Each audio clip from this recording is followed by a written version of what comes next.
संसार में जो भी दुख सुख है वे सब वृत्ति का विलास मात्र है। वृत्ति माना क्या? उसको कोई लोग सुरता भी कहते हैं, कोई फुरना भी कहते हैं।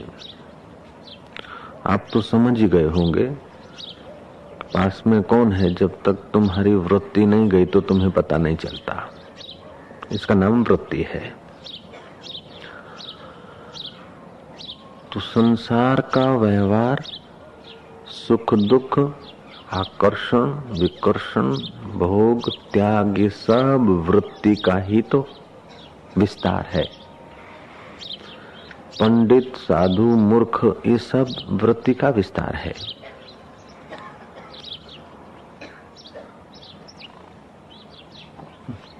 वो वृत्तियां हृदय से निकलती है, उस वृत्तियों को कल्पना भी कहा जा सकता है। वो यदि दुख में सुख की कल्पना करती है तो वृत्ति को दुख सुख भासता है। विष में अमृत की भावना दृढ़ करती है तो विष भी उसे अमृत जैसा लगता है। ये वृत्ति का चमत्कार है। आकाश में हाथी और रथ की भावना करती है वृत्ति तो उस बादलों में हाथी रथ घोड़े आदि भासते हैं। ठूंठे में चोर की भावना करती है तो ठूंठा चोर हो भासता है, और ठूंठे में यदि साधु की भावना करती है तो ठूंठा साधु हो भासता है। सीपी में रूपे की भावना करती तो सीपी रूपा रूप में भासती है, और रस्सी में सांप की भावना करती तो रस्सी सांप हो भासती। ऐसे ही वृत्ति इस नश्वर देह में सुख बुद्धि करती है तो देह के संयोग से इसे सुख भासता है, और यही वृत्ति जब परमात्मा में सुख बुद्धि करे तो परमात्मा का तो वास्तविक सुख है, वो परम सुख को उपलब्ध हो जाती है। सारा वृत्ति का खिलवाड़ है तो कुछ नहीं, फिल्म का पर्दा है और युवक बेचारे पढ़े लिखे कई लोग जाते हैं। पर्दे पर जो दिख रही है अभिनेत्री या अभिनेता या और कुछ, वो सारा हमारे वृत्तियों को छेड़ कर और नीचे के केंद्रों में लाने का सामान है। तो फिल्म में जो हमने भवन, भूमि, मकान, रूप, सौंदर्य, पति पत्नी का प्यार आदि जो देखा,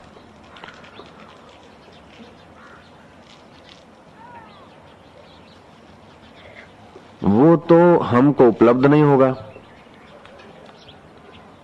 लेकिन हमारी वृत्ति ऐसा प्राप्त करने के लिए प्रवृत्त हो जाएगी।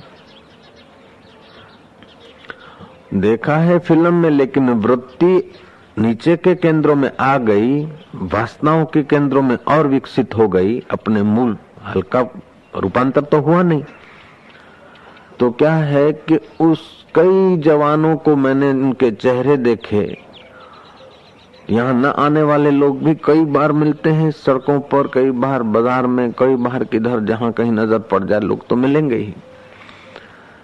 तो उनके चेहरे से खबर आती है कि इन्होंने अपने जीवन की शक्ति का बुरी तरह विनाश कर दिया। कैसे किया? फिल्म देखकर उनकी वृत्ति रात्रि को फिल्म की जो प्रेयसी दिखी, जो चित्र देखे, उस चित्रों के साथ वो अपने विकारों को उत्तेजित हो जाते हैं और शरीर उनका धुल जाता है। ये भी तो वृत्ति का प्रभाव, ये कल्पना है। तो कल्पना में आदमी का विनाश भी हो जाता है, और कल्पना में आदमी का रक्षण भी हो जाता है तो कल्पना।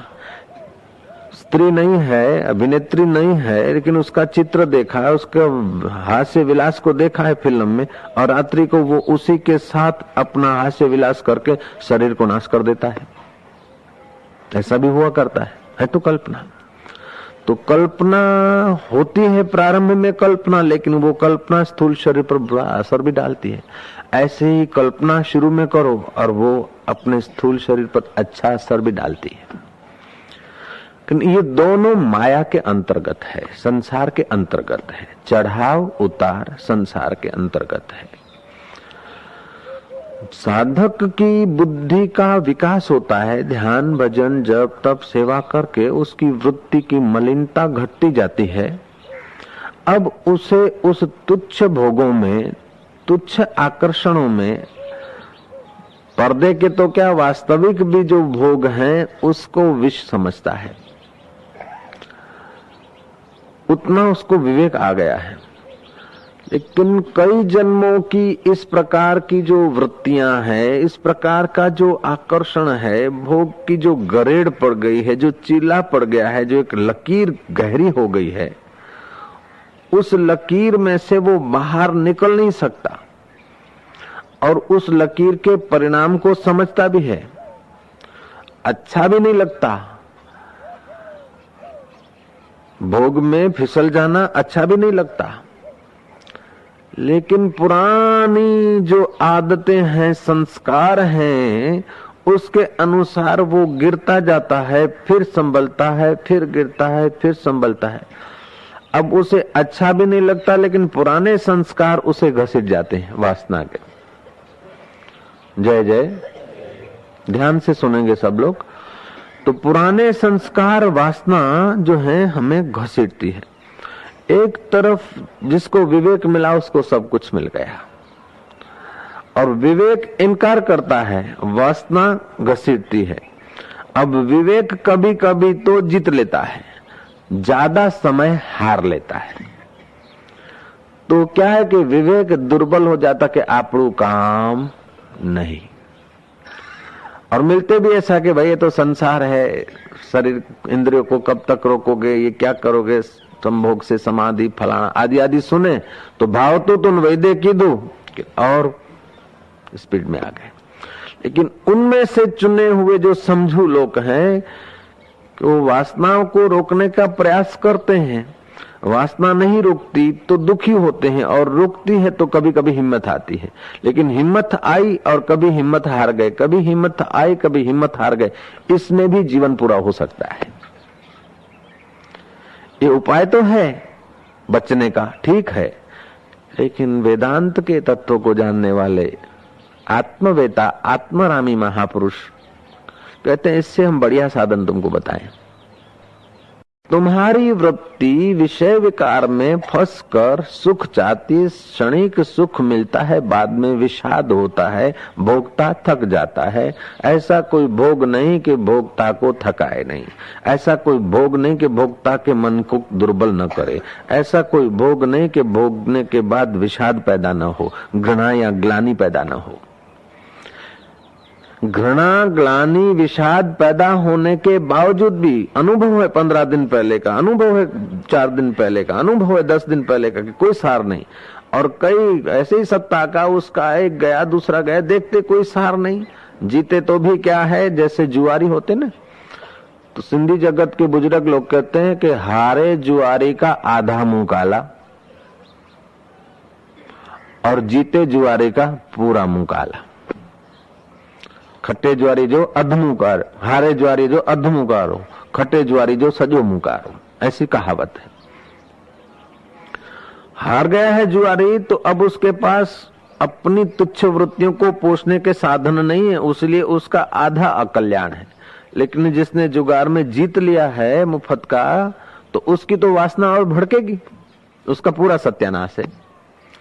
ऐसे ही हमने कावे दावे से जो भी कुर्सियां बुर्सियां ये को जो कुछ पा लिया है, तो बाहर से तो हम समझते हैं कि हम जीत गए या हमने पा लिया है या ये हो लिया है, लेकिन यदि हम सावधान न रहे तो हमारी वासनाएं हमारा पूरा बर्बादी कर देगी। जय जय। तो अब समझना ये है कि है सारा वृत्तियों का खिलवाड़। अब वृत्तियों को आप बिना सुख की इच्छा के रह नहीं सकते, और संसार का ऐसा कोई सुख नहीं कि आपके पास टिक जाए। यदि टिक गया होता तो हजारों जन्म से तुम सुख लेते आए हो, एक एक अंश मात्र भी टिकता तो अभी सुख के गोदाम होते हमारे पास। इस जन्म का भी यदि सुख टिक जाता तो एक एक मूंग जितना क्या, एक एक राई के दाने जितना सुख सुख लिया, जो दिन में कई ऐसे राई के दाने इकट्ठे हो गए, साल में कितने ही हो गए। अभी की उम्र में तो हमारे पास कुछ तो पोटला होना चाहिए। ये सुख टिकता नहीं, क्योंकि वृत्तियां बदलती रहती। अब साधक के जीवन में और बुद्ध के जीवन में अब यहां 3 प्रकार की वृत्ति के लोग रहे। एक बुद्ध की वृत्ति, दूसरी साधक की वृत्ति और तीसरी सिद्ध की वृत्ति। बुद्ध की वृत्ति इतनी प्रगाढ़ हो गई, इतनी जाड़ी हो गई है कि उसको विवेक करने का मौका ही नहीं। खाया पिया रहा जिया, बस पशु जैसा जीवन। लेकिन साधक सोचता है कि आखिर कब तक, इतना खाया फिर क्या, इतना लिया फिर क्या, राज्य मिला फिर क्या, हो गए धनवान फिर क्या, हो गए सत्तावान फिर क्या, हो गए रूपवान, आखिर क्या, ततः किम। हम चल रहे हैं, बखमल बिछ रहा है, सुंदरियां हीरे जड़ित कंगन पहन कर चमड़ा डोला रही है, राजाधिराज महाराज छड़ी पुकारे जा रहे हैं। लेकिन ऐसे लोग भी मिट्टी में मिल गए, जमीन दोस्त हो गए, ततः किम, आखिर कब तक, आखिर क्या, छेवटे शू। ये साधक की वृत्ति है। तो देखता है कोई सार नहीं, कोई सार नहीं देखता है, फिर भी वो बेचारा वहीं बह जाता है। क्यों? क्यों? संस्कार और वासनाएं पुरानी है। तो वो अत्यंत मूर्ख है, उसको तो पता ही नहीं, इसलिए उसी में अपने को सुखी मान लेता है। अत्यंत जो समझू है वो अपने सत्य स्वरूप परमात्मा के सुख में मस्त है। लेकिन हम लोग जो हैं बीच के, त्रिशंकु की नाई झूले खाते। जब मिल गए मूढ़ों का संग तो हमको लगा कि ठीक છે બાપજી, આગળ ગયા એ બધું વાત તો સાચી છે, પણ આ બધા કરે છે તો આપણે ધમધમાઓ के। जब मूर्खों के संग में गए, जब उसी वृत्ति में बहने वाले, मूड उसको नहीं कहते कि जो अनपढ़ है, जय जय, मूड उसको नहीं कहते कि जो मजदूरी कर रहा है, मूड उसे कहते हैं कि जो संसार को सत्य मानकर संसार की नश्वर चीजों से अपने को सदा सुखी रखने की कोशिश में लगा है, उसको मूड कहा जाता है। तुम पत्थर को मूड नहीं कहते, पत्थर को बेवकूफ नहीं कहते। क्यों? उसमें कुछ है ही नहीं तो बेवकूफ कैसे कहना। वृक्ष को तुम बेवकूफ नहीं कहते। मूड का मतलब है कि कुछ जाने और कुछ न जाने। लड़के को कहा कि जा चाय में खांड डाल दे, लड़के ने डाल खांड के बदले नमक डाल दे। कह रहे छोरा तो साहब मूर्ख है, मूड है। तो चाय की तपेली को तो जानता है, वचन को भी तो सुनता है, लेकिन नमक खांड के बदले नमक डाल दिया। जहां दाल में नमक डाल दे तो उसने भर के मुट्ठा खांड डाल दिया। रसोईया ने कहा तो रसोईया मूर्ख है, मूड है। तो मूड उसे कहा जाता है कि जो समझना चाहिए वो न समझे, जो पाना चाहिए वो न पाए, जो करना चाहिए वो न करे, और जो न करना चाहिए वो उस वक्त करे। समझ गए ना मूड की परिभाषा। तो श्री कृष्ण ऐसे लोगों को कहते हैं विमूढ़ा नानु पश्यन्ति पश्यन्ति ज्ञान चक्षुषा। मूढ़ लोग उस मेरे तत्व को, अपने निज स्वरूप को नहीं देख सकते, ज्ञान की आंख से देखा जाता है। तो ये मूढ़ता भी तो वृत्ति का खेल है। साधन भजन से ये वृत्तियों को शुद्ध करके मूढ़ता हटाकर आदमी विवेक जगाता है। लेकिन विवेक होगा तभी तो साधन में जाएगा। जय जय। विवेक होगा तभी तो साधना की तरफ जाएगा, और साधना करेगा तभी विवेक जगेगा।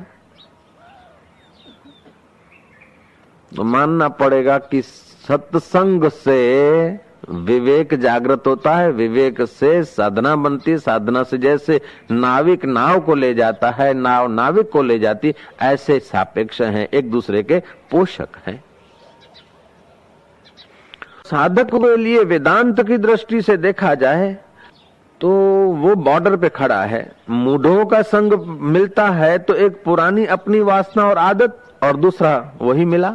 विवेकानंद कहते थे कि अभी तक तुम सावधान रहना कि तुम्हारा घाव अभी पूरा रुंझाया नहीं है, उसको खुजलाना मत। जब तक सत्य का साक्षात्कार नहीं हुआ तब तक फिर पुरानी जो वासनाएं हैं उसको जागृत मत होने देना। लेकिन जागृत होने देना तो हम नहीं चाहते हैं, हो जाती है, क्या करें। हम नहीं चाहते हैं कि हम गिरे फिसले, साधक हैं फिसल जाते हैं कि संस्कार पुराने हैं।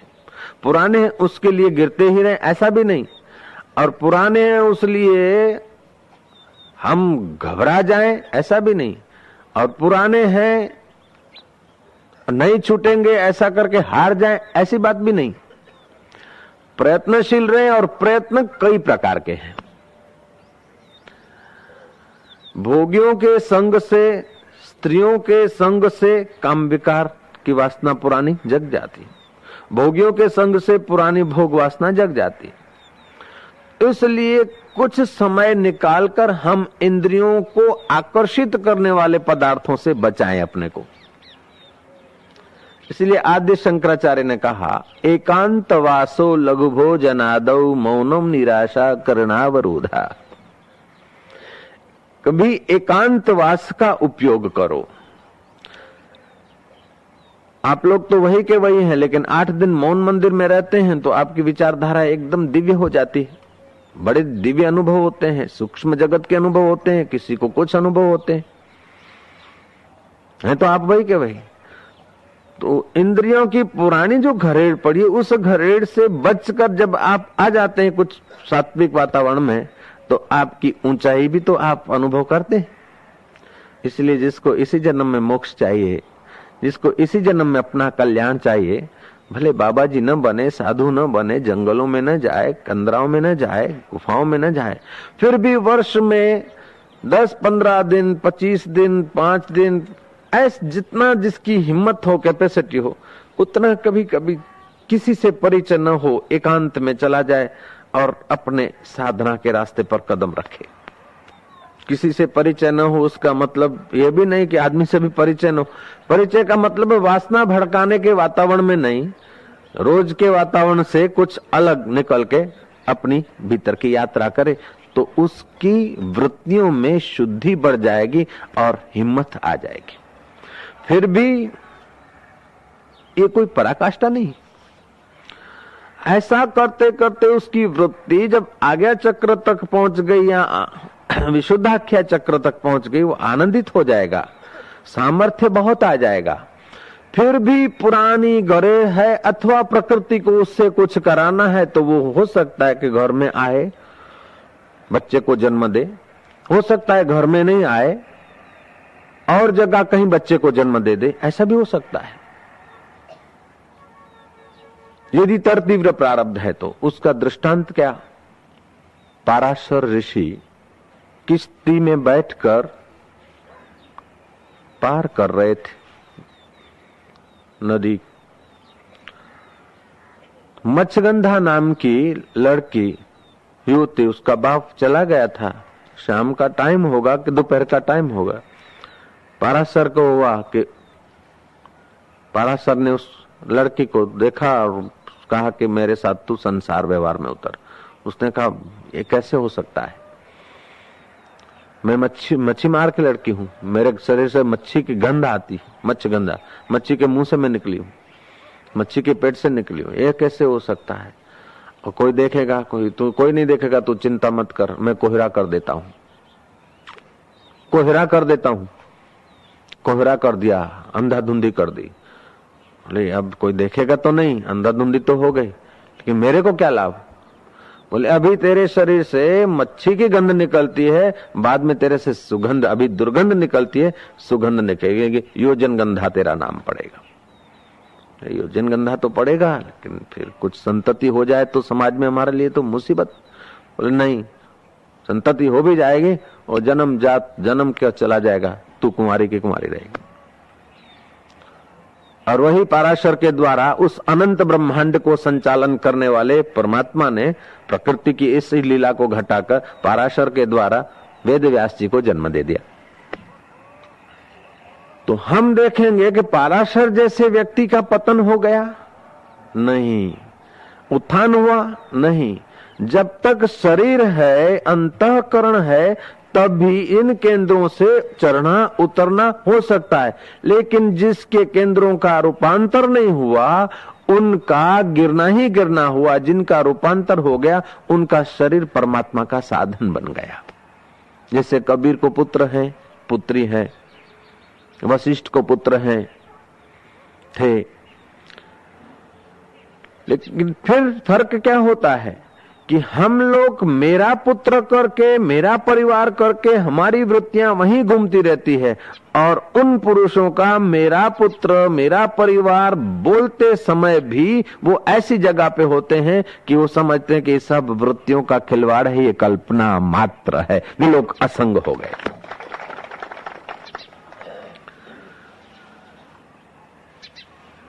तो साधक हो, बुद्ध हो, चाहे सिद्ध हो, जब शरीर है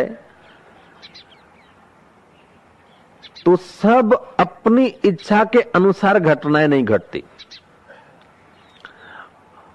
और सब दिन एक जैसे भी नहीं होते, सब अवस्थाएं एक जैसी नहीं होती किसी की भी। तो मूड क्या है कि अवस्थाओं को एक जैसी करने में लगा है और नहीं हो रही, उसीलिए परेशान है। साधक अवस्थाओं को भी एक जैसा रखना चाहता है और नहीं हो रही है, वृत्तियों को एक जैसा रखना चाहता है, उसीलिए वो परेशान है। भोगी सतत भोग में सुख ढूंढता है और सतत भोग बने रहे, वो सतत भोग भी नहीं है और सतत भोग की वृत्ति भी सुखाकार नहीं रहती, उसीलिए वो दुखी है। त्यागी हमारी वृत्ति में त्याग और प्रभु की याद बनी रहे, ये बनी रहे, तो सतत प्रभु की याद नहीं बनती, अथवा बनती है तो प्रभु के स्वरूप का पता नहीं चलता। तो इस प्रकार वो भी दुखी क्योंकि जब तक वृत्तियों में हम लोग रहते हैं, तब तक वृत्तियां कभी सुखाकार होगी, कभी दुखाकार होगी, कभी वृत्ति के अनुकूल होगा, कभी वृत्ति के प्रतिकूल होगा। श्री कृष्ण जैसे जो पूतना को 6 दिन की उम्र में पूतना को आकाश विहार कराते कराते पहुंचा दिया, श्री कृष्ण के जीवन में पद पद पे चमत्कार दिखे, अद्भुत लीलाएं दिखी। श्री कृष्ण के होते होते श्री कृष्ण के बच्चे दारू पीकर आपस में लड़ मड़े, ये शास्त्र लिखने वाले की कितनी सच्चाई और कितनी उदारता है। ये तो सारू सारू लखे, बीजू बधु शू करवा लखे। ये समझना होगा कि श्री कृष्ण परब्रह्म परमात्मा कहो जो कहो कम है, तो उनके होते हुए उनके बच्चे, भगवान राम के होते हुए दशरथ राजा चल बसे और भगवान राम की मां विधवा। शास्त्र कह रहे हैं। तो ये जो बाह्य जगत की लीलाएं हैं, खिलवाड़ है, वे आदमी ज्यादा दुखी होते हैं जो चाहते हैं कि आम केम न थयु, आम केम न थयु, आऊ आटलू केम थयु, आऊ केम पराशरे ओम केम कर्यु। जो आदमी अपने को कर्ता मानता है वो कृष्ण को भी कर्ता मान लेगा, वो पराशर को भी कर्ता मान लेगा, परब्रह्म परमात्मा को भी कर्ता मान लेगा। लेकिन जो अपने को दृष्टा मानता है वो कृष्ण को भी दृष्टा मानेगा, अथवा जो कृष्ण को दृष्टा माने वो अपने को भी दृष्टा मानेगा। अब फिर दूसरे ढंग से विचारे, भोगी वृत्तियों को भोग से सुखद बनाना चाहता है, उसलिए वो हताश हो जाता है, खिन्न हो जाता है, अंत में बुरी तरह हार के जाता है। भक्त वृत्ति में स्मृति भरना चाहता है, योगी वृत्ति को एकाग्र करना चाहता है, लेकिन ज्ञानी समझता कि एकाग्र करके भी उस वृत्ति से जब तक मैं निवृत्त नहीं हुआ, वो एकाग्र वृत्ति फिर चंचल हो सकती है, वो ऊपर की वृत्ति फिर नीचे के केंद्रों में आ सकती है, और अपने को जब तक कर्ता मानूंगा तब तक सुख दुख लाभ हानि पुण्य पाप जन्म मरण चालू रहेंगे। इसलिए ज्ञानी वृत्ति को बाधित कर देता है। ज्ञानी वृत्ति जिस अंतःकरण से निकलती है, वो अंतःकरण और अंतःकरण की वृत्ति और वृत्तियों के द्वारा इंद्रियों की प्रवृत्ति, इन सब को अपने से पृथक जानकर, जैसे आप अपनी गाड़ी अपने से पृथक जान के उसकी ड्राइव करते हैं, अपना स्कूटर अपने से पृथक जान के ड्राइव करते हैं, आप तो करता है, सच पूछो तो करता वर्ता क्या हो रहा है। आदमी आ गया तो ब्रेक लग जाती है, कहीं कोई सामने ट्रैफिक है तो हॉर्न पे हाथ चला जाता है। ये सब सिस्टमेटिक होता रहता है, लेकिन हम मानते कि मैंने ब्रेक लगाई, लगनी है, पैर पहुंच ही जाते हैं। भूख लगी तो रोटी के तरफ मनीराम चला ही जाता है, प्यास लगी तो पानी की तरफ पहुंच ही जाता है। एक ऐसी मशीनरी और मोटर फिट की है कि नाक में सड़वड़ाहट हुई तो हाथ छींक हो ही जाता है। कोई प्लान बनाते हो, छींक देने की कोई कोशिश करते हो? छींक आ जाती है, लेकिन तुम कहते हो मैंने दी। बगासा आ जाता कि मैं बगाजू खा दूं। ऐसे ही संसार का जो कुछ व्यवहार है प्रारब्ध वेग से हो जाता है, ऐसा समझकर ज्ञानी अपने वर्तमान प्रारब्ध में कुछ हस्तक्षेप नहीं करते। ऐसा नहीं कि साक्षात्कार कर लोगे तो तुम है सब तुम्हारी इच्छा के अनुसार होने लग जाएगा। और यदि इच्छा के अनुसार होने लग भी जाए, समझो कुछ, तो फिर इच्छाएं बढ़ती चली जाएगी। जय जय। तो न तुम्हारी इच्छा के अनुसार सब होना संभव है और सब इच्छाएं तुम्हारी फेल होना भी संभव नहीं। लेकिन इच्छा मात्र जो है वृत्ति है, और वृत्ति से जब तक निवृत्ति नहीं हुई तब तक महाराज ऊपर नीचे सुखद दुखद ये प्रवृत्ति बनी रहती है। तो बाबूजी वेदांतनी दृष्टि तो सौ करता ऊंची कहवाय कि हाँ ऊंची तो है, लेकिन इसमें वैराग्य की जरूरत है, विवेक और वैराग्य की जरूरत है। ये सब उसमें होता है। ऐसा करके तुम जैसे पाराशर उतर आए संसार में, लेकिन उतरने के बाद फिर ऐसे चले गए कि दिखे भी नहीं। जय जय। श्री कृष्ण संसार में तमाम लीला क्रीड़ा, बंसी बजाना, ये करना, 9 वर्ष की उम्र में अद्भुत लीलाएं हुई। द्वारका थी, ये परिवार था, ऐसा वैसा तुम हम सुनते हैं, लेकिन देखो कि पुत्र और द्वारका समाप्त हो रही है तो श्री कृष्ण को खेद नहीं, और विस्तार हो रहा है तो उसमें अहम नहीं। ऐसी यदि तुम्हारी वृत्ति, तुम समझो ये वृत्ति का खिलवाड़ है, तो ऐसी यदि पक्की हो जाए तुम्हारी समझ, तो फिर तुमको दुख के समय दुख डिगा नहीं सकेगा और सुख तुम्हें बांध नहीं सकेगा। और सुख दुख दोनों जिसको नहीं बांध सकते वो तो मुक्त है ही है। सच पूछो कि तुम्हारे असली स्वरूप को सुख और दुख कभी बांधा भी नहीं है। तुम्हारे वास्तविक स्वरूप को, तुम्हारे आत्मा को आज तक सुख ने और दुख ने किसी ने बांधा नहीं, लेकिन तुम जानते नहीं वास्तविक स्वरूप को, उसीलिए शरीर को मान लेते। मैं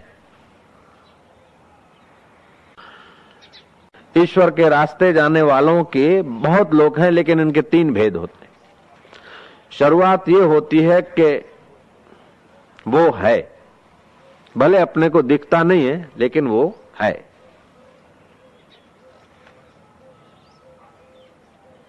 मैं, वो है, ईश्वर है। आगे आदमी बढ़ता है तो महसूस होता है कि वो मेरा है, भगवान मेरा है। और आगे साधना में बढ़ता है तो फिर अपने को हटा देता है, वो मेरा नहीं, हम न तुम दफ्तर गुम, वो स्वयं वो हो जाता है। तस्यैवाहम तवैवाहम सुवहम, मैं उसका हूं, फिर बोलता मैं तेरा हूं, फिर आगे बढ़ जाता मैं तू हूं, तू मैं है, एक ही एकमेव अद्वितीय। मैं उसका हूं दूरी है, मैं तेरा हूं थोड़ी नजदीकी है, लेकिन मैं हूं ही नहीं तू है, अथवा तू नहीं मैं, दोनों एक हो गए। ये साधना की पराकाष्ठा हो गई। वृत्ति में विश्वास आए अच्छा है, लेकिन वही वृत्ति का जो विश्वास है उस विश्वास से भी एक कदम आगे चला जाए तो विश्वास भी वृत्ति का है, अंतःकरण का है। अंतःकरण को सत्ता देने वाला मैं चैतन्य अनंत अनंत ब्रह्मांडों में फैल रहा हूं। जैसे लाइट है ना, हीटर में आ जाती तो गर्मी देती है, फ्रिज में आ जाती है तो ठंडक देती है, ऐसे ही मुझ चैतन्य का स्वभाव है। सूर्य में आकर तपन देता हूं, चांद में आकर शीतलता देता हूं, अंतःकरण सात्विक में आकर प्रेम और आनंद छलकाता हूँ, तामस और राजस में आकर इच्छाएं वासनाओं को सत्ता देता हूँ। मेरे अनेक रूप है, ऐसा जो अनुभव करने लग जाए उसके लिए फिर न मृत्यु न जन्म। चिदानंद रूपम शिवोहम शिवोहम। न में जाति भेद, जाति का भेद नहीं, वर्ण का भेद नहीं, गुरु और शिष्य का भेद नहीं। चिदानंद रूपम शिवोहम शिवोहम।